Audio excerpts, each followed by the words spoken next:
Дональд Трамп улетел в Китай, где лично встретится с председателем КНР Си Цзиньпином. Что успеют обсудить главы двух крупнейших экономик мира? Еще до поездки Дональд Трамп опубликовал в своей социальной сети несколько картинок, стилизованных под военную пропаганду и компьютерные игры.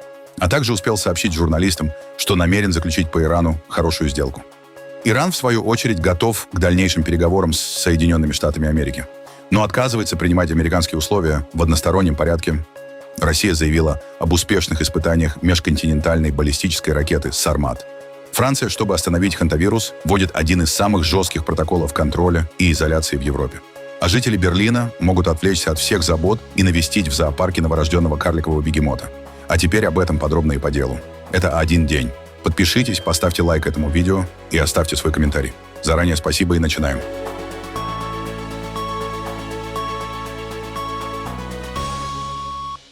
Президент США Дональд Трамп отправился с визитом в Китай, где проведет первые за последние полгода личные переговоры с председателем КНР Си Цзиньпином.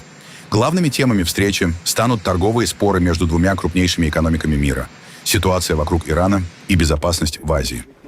Трамп отправляется в Пекин на фоне фактически зашедших в тупик переговоров по прекращению войны с Ираном. Вашингтон рассчитывает, что Китай использует свое влияние на Тегеран и поможет добиться соглашения.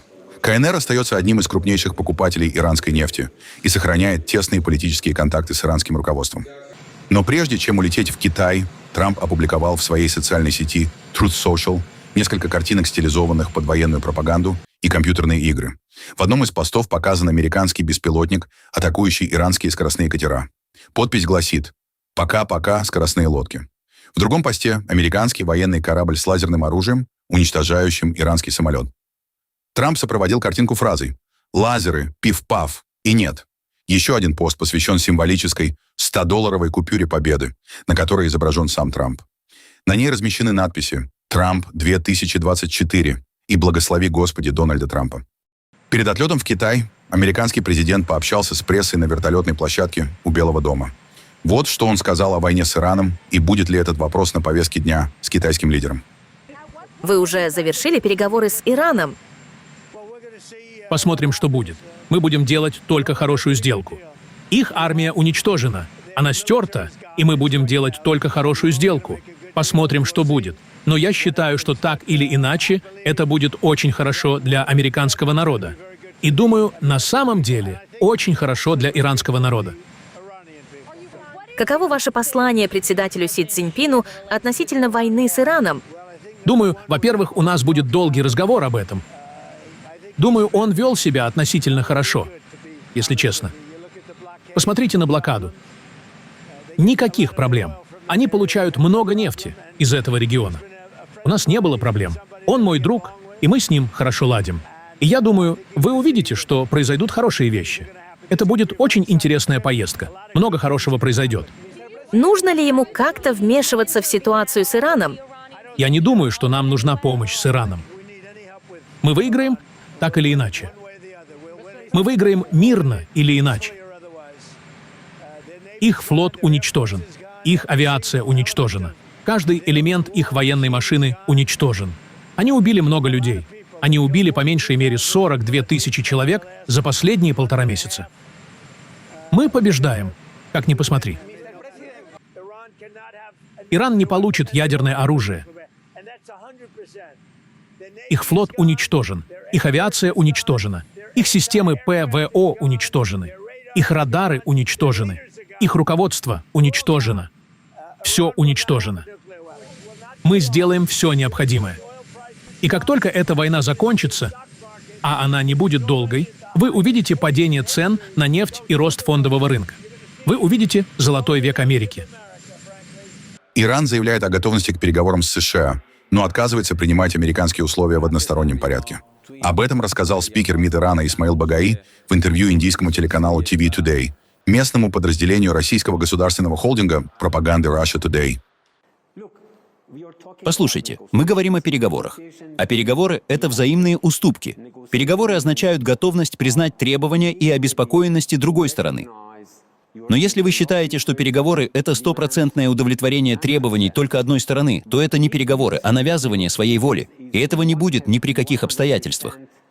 По крайней мере, когда речь идет об Иране. Вы не заставите нас принять их максималистские требования, потому что мы считаем их, по сути, несправедливыми. Это часть их несправедливой кампании. Это была несправедливая война, незаконная агрессия против Ирана. На данном этапе они заявили, что не могут согласиться с предложением Ирана, но, думаю, через пакистанских посредников мы получим более подробную оценку ситуации. Кстати, это не Иран вышел из-за стола переговоров. Более того, они дважды меньше, чем за 9 месяцев, просто разрушили сам переговорный процесс. Так что если мы не смогли решить ядерный вопрос, а мы уже это проверили, давайте сосредоточимся на другой теме, которая вызывает крайнюю обеспокоенность в регионе и у международного сообщества. Разве не самый ответственный подход к международной проблеме выбрал Иран?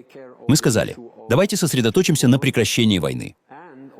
А прекращение войны означает, что нужно заняться вопросом Ормузского пролива, а также прекращением так называемой блокады, которую США ввели против Ирана. Мы не рады тому, что происходит в Индии и в других странах. Но причиной этому стали Соединенные Штаты и Израиль. Неужели вы не понимаете, что Иран зависит от безопасности этого пролива больше, чем любая другая страна? Потому что мы прибрежное государство, и мы хотим видеть безопасность и стабильность на этом водном пути. Но проблема в том, что Соединенные Штаты и Израиль начали эту агрессивную войну и вызвали все эти последствия для мировой экономики. Поэтому именно они должны понести ответственность перед всем международным сообществом за то, что начали и продолжают делать. Европейцы достаточно умны, чтобы понимать. Это была агрессивная война, незаконная война. Война, противоречащая основным ценностям, которые сама Европа всегда отстаивала. И с политической, и с точки зрения безопасности, они понимают, что эта война по выбору Соединенных Штатов нанесла ущерб не только стабильности и безопасности нашего региона, но и имела тяжелые последствия для всей экономики, в том числе европейской, а также для их собственного ощущения безопасности. Поэтому, думаю, им не стоит еще больше осложнять ситуацию. Это часть противоречивой позиции Соединенных Штатов и их союзников.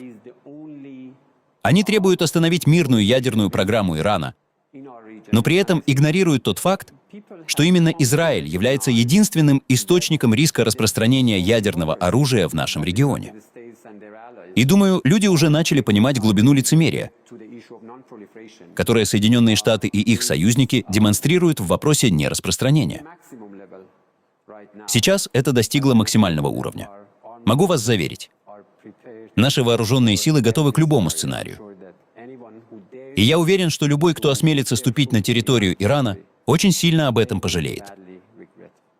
Заместитель министра иностранных дел Ирана Казем Гарибабади сегодня предположил, что главным мотивом Соединенных Штатов на переговорах может быть вовсе не мир, написав в соцсети X, что нельзя говорить о прекращении огня, одновременно продолжая блокаду. Истинный мир не может быть построен на риторике унижения, угроз и принудительного сведения счетов. Когда сторона, напрямую сыгравшая роль в войне, блокаде, санкциях и угрозах с позиции грубой силы, отвергает ответ Ирана лишь потому, что это не письмо о капитуляции, становится ясно, что главный вопрос заключается не в мире, а в навязывании политической воли путем угроз и давления. Исламская республика Иран подчеркивает ясные принципы: окончательное прекращение войны и недопущение ее повторения, компенсация ущерба снятия блокады, отмена незаконных санкций и уважение прав Ирана.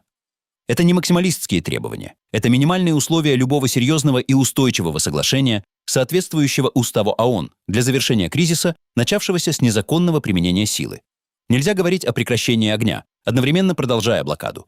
Говорить о дипломатии, одновременно усиливая санкции. Или обсуждать региональную стабильность, одновременно оказывая политическую и военную поддержку режиму, являющемуся источником агрессии и нестабильности. Такой подход — это не переговоры, а продолжение политики принуждения под дипломатической риторикой. Дональд Трамп назвал Кубу несостоявшимся государством на фоне усиления американского давления на Гавану. Во время общения с прессой он отметил, что дальнейшие шаги по отношению к острову будут обсуждаться отдельно. У президента Кубы дни сочтены. Ну, смотрите, у них дела идут плохо. Куба не справляется. Это провалившееся государство. И мы еще будем говорить о Кубе в свое время. В Лондоне на большом юбилейном вечере фонда The King's Trust одним из самых обсуждаемых моментов вечера стало выступление рок-музыканта Рода Стюарта. Во время общения с королем он поздравил Чарльза III с недавним государственным визитом в США и в шутку заявил: Здравствуйте, сэр. Позвольте поздравить вас с победой над американцами. Вы были великолепны, просто великолепны. Вы поставили этого мелкого негодяя на место. Британские СМИ связывают реплику с президентом США Дональдом Трампом. Король посмеялся, после чего продолжил общение с гостями вечера, среди которых были гитарист Ронни Вуд, актеры Бенедикт Камбербэтч, Идрис Эльба, Джордж Клуни и адвокат Амал Клуни. Правительство Кира Стармера оказалось на грани внутреннего кризиса. Уже 4 министра подали в отставку после провальных местных выборов. По данным Sky News, о выходе из правительства объявили министр по вопросам защиты и безопасности Великобритании Джесс Филлипс, министр по делам общин Миатта Фанбуля. Кроме этого, об отставке сообщили замминистра юстиции Алекс Дэвис Джонс и министр здравоохранения Зубир Ахмед. Более 80 депутатов-лейбористов потребовали от Стармера немедленно подать в отставку или объявить сроки своего ухода. Несмотря на давление, премьер заявил Кабинету министров, что намерен продолжать работу правительства и подчеркнул: формальной процедуры смены лидера пока не запущена.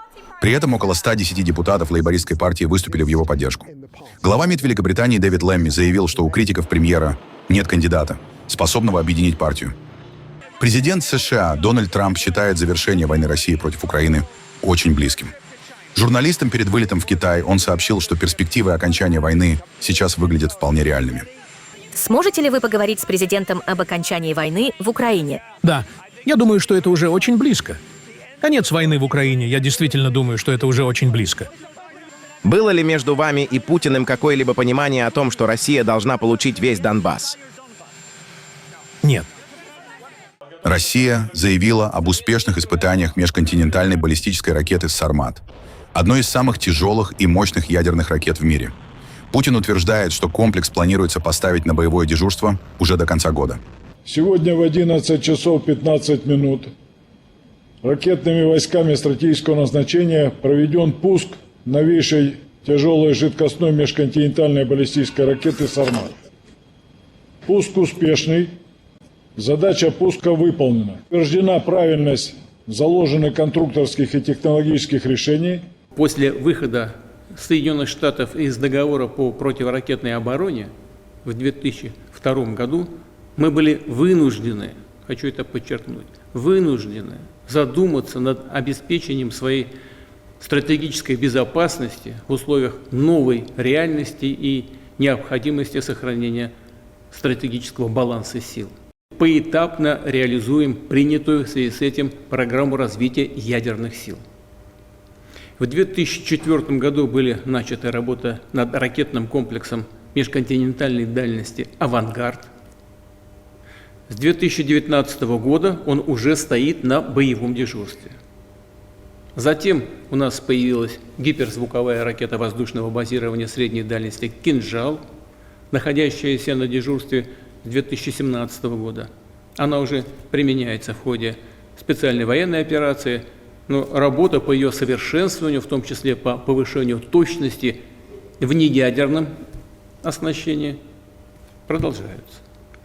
С 2025 года на боевое дежурство поставлен ракетный комплекс средней дальности наземного базирования «Орешник», который также может быть оснащен ядерными боеголовками. На завершающей стадии находятся работы над 2 комплексами с малыми ядерными двигательными установками, и это уникальный беспилотный подводный аппарат «Посейдон» и уникальная крылатая ракета глобальной дальности «Буревестник». Теперь «Сармат». Мы начали работу над ним в 2011 году. В 2018 году эти работы и преимущества новых перспективных ракетных систем, в том числе и «Сармата», были публично анонсированы. Напомню, о чем тогда шла речь и в чем преимущество нашей новейшей системы. Во-первых, это самый мощный ракетный комплекс в мире, не уступающий по мощности стоящему у нас на вооружении ракетному комплексу «Воевода», как только что было сказано, еще советского производства. Суммарная мощность доставляемого боезаряда более чем в 4 раза превышает мощность любого существующего самого мощного западного аналога. Ракета может двигаться не только по баллистической, но и по суборбитальной траектории, что, в-третьих, позволяет обеспечить дальность применения свыше 35 тысяч километров с одновременно улучшенными в 2 раза характеристиками по точности. И, наконец, с возможностью преодоления всех существующих и перспективных систем противоракетной обороны. В конце текущего года «Сармат» действительно будет поставлен на боевое дежурство. По оценкам Американского центра стратегических и международных исследований, ракета якобы способна нести до 10 тонн полезной нагрузки. Ядерные боеголовки и ложные цели для преодоления противоракетной обороны. На таком фоне российская пропаганда активно пыталась представить «Сармат» как символ новой ядерной мощи. Из России, матушки, вдаль глядят сарматушки, нас соединенные штатушки. Наш Сармат — инженерное чудо, наш Сармат — мощный голос страны. Пусть боятся бандеры и иуды, поджигатели новой войны. И дрожит мировое буржуйство, собираясь дорогою в ад. И несет боевое дежурство наш могучий красавец Сармат. После выхода песни Дениса Майданова «Сарматушка» в декабре 2022 года, которую певец назвал идеологическим оружием, программа ракеты «Сармат» сопровождалась серией проблем и неудачных испытаний. Из 5 испытательных запусков ракеты к осени 2024 года успешным считался только один. Первый запуск в апреле 2022 года. Самым громким стал инцидент в сентябре 2024 года на космодроме Плесецк, когда во время предполагаемого запуска ракета, по оценкам западных экспертов, взорвалась прямо в шахте и уничтожила пусковую установку, оставив огромный кратер. О том, насколько успешными были испытания «Сармата» после этих неудач, Путин в своей речи об очередной якобы постановке ракеты на дежурство не сообщил. Более 20 человек во Франции находятся под медицинским наблюдением после вспышки хантавируса на судне MV Хондиус. Еще один пассажир зараженного лайнера находится в реанимации в парижской больнице. Хантавирус выявили у пассажира лайнера, на котором находились туристы более чем из 20 стран. После завершения рейса люди разъехались по разным государствам, из-за чего европейские службы начали отслеживание возможных контактов. Во французском Минздраве подчеркивают, признаков масштабного распространения вируса внутри страны пока нет, а риск для населения оценивается как низкий. С момента выявления вируса правительство действовало незамедлительно. 5 французских граждан, которые все еще находились на борту судна MV Хондиус, были репатриированы в рамках защищенной медицинской операции. Их госпитализировали, поместили в изолированные палаты с двойной системой вентиляции и установили за ними постоянное медицинское наблюдение. На данном этапе 4 из них чувствуют себя хорошо и получили отрицательные результаты тестов. Однако один пациент с положительным тестом на хантавирус переносит тяжелую форму заболевания и сейчас находится в реанимации в тяжелом состоянии. Французские эпидемиологи считают масштабную эпидемию маловероятной, поскольку вирус плохо передается от человека к человеку. Я не ожидаю очень масштабной эпидемии. Скорее, речь идет о десятках случаев. Это может продолжаться несколько месяцев, потому что инкубационный период длинный. В среднем 2-3 недели.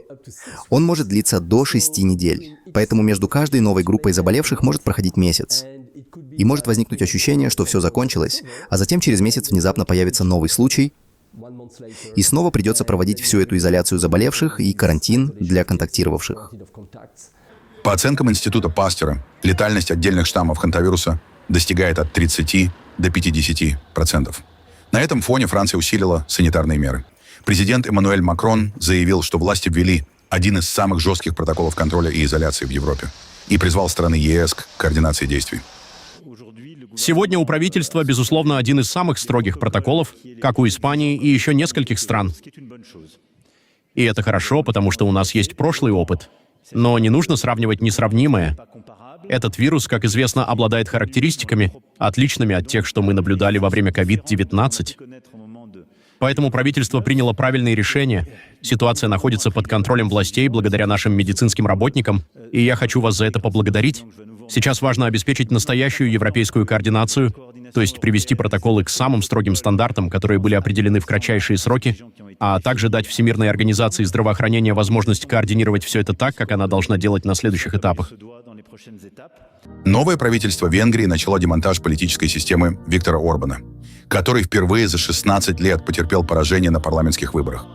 На фоне тяжелого бюджетного кризиса и попытки вернуть стране замороженные средства Евросоюза, новоизбранный премьер-министр Петер Мадьяр передал расширенные полномочия сразу 4 ключевым министрам. Министр финансов Андраш Карман заявил, дефицит бюджета Венгрии в этом году может достичь почти 7% ВВП, значительно выше прежних прогнозов. По его словам, около 70% годового дефицита были сформированы уже к апрелю из-за масштабных предвыборных расходов правительства Орбана. Кабинет Мадьяра объявил о подготовке 4-летнего плана сокращения дефицита и госдолга, а также о намерении вывести Венгрию на соответствие критериям вступления в еврозону к 2030 году. Одновременно Будапешт обещает восстановить верховенство права и провести реформы судебной системы. Это ключевое условие для разблокировки миллиардов евро помощи ЕС, замороженной из-за претензий Брюсселя к политике Орбана. Сам Мадьяр заявил, Венгрия должна отказаться от экономической модели, основанной на дешевой рабочей силе, низкотехнологичном производстве и коррупции, и перейти к экономике инноваций и инвестиций. Из-за войны вокруг Ирана европейцы начали пересматривать планы на летний отдых. Причина – резкий рост рисков для авиаперевозок. Конфликт на Ближнем Востоке затронул один из ключевых мировых маршрутов поставок нефти и авиационного топлива. На этом фоне подорожала нефть, выросли цены на авиабилеты, а авиакомпании начали готовиться к возможным сбоям и отменам рейсов. Туристы все чаще выбирают поездки на короткие расстояния и стараются не зависеть только от самолетов. В Европе растет интерес к путешествиям на поездах, особенно внутри ЕС, где железнодорожная сеть позволяет быстро добираться между странами. Многие также начали заранее продумывать запасные маршруты и откладывают бронирование дальних поездок. У нас уже запланировано несколько поездок. Велотур в Австрии через пару недель, фестиваль Сонар в Барселоне в июне, Ибица, йога во Франции. У нас уже много всего забронировано. Мы уже заранее забронировали почти все перелеты. На самом деле, вообще все. Они оплачены, с этим все решено. Поэтому, если цены на авиабилеты вырастут, это уже не проблема. Проблема будет, если рейсы отменят или перенесут, потому что мы все бронировали отдельно. Мы не покупаем пакетные туры. Если рейс задержат, перенесут или отменят, скорее всего, мы потеряем деньги за отель. Поэтому в некоторых случаях я начал искать альтернативы на поезде. Мы стараемся по возможности ездить поездом, но если летишь на остров или на самый юг Франции, придется лететь самолетом. Хотя я все равно изучал варианты с поездом. Дополнительное давление создает дефицит авиационного топлива и удлинение маршрутов некоторых рейсов из-за нестабильности в регионе. В результате путешествия на дальние расстояния становятся заметно дороже, а спрос постепенно смещается в сторону внутренних и ближних направлений.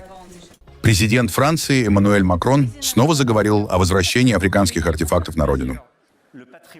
Культурное наследие, которое позволяет нам писать историю, позволяет африканской молодежи узнавать свою историю и свои корни, не находилось в Африке. И уже исходя из этого, понятно, что такая ситуация не могла работать. Нельзя говорить молодым людям: если вы хотите понять, откуда вы родом и кто вы есть, вам нужно ехать на край света. К тому же все это культурное наследие оказалось рассеяно. Поэтому, когда я выступил с этим обязательством в ноябре 2017 года в Уагадугу, я фактически сказал, мы должны начать процесс возвращения, потому что многие из этих произведений должны вернуться в страны, откуда они происходят, где они зачастую имели сакральное, религиозное и гораздо более сложное значение, чем то, которое им приписали позже. Для многих африканских стран это вопрос исторической справедливости. Но в Европе спорят, где гарантия, что артефакты будут храниться в безопасных условиях? И не приведет ли массовое возвращение к опустошению крупнейших музеев мира?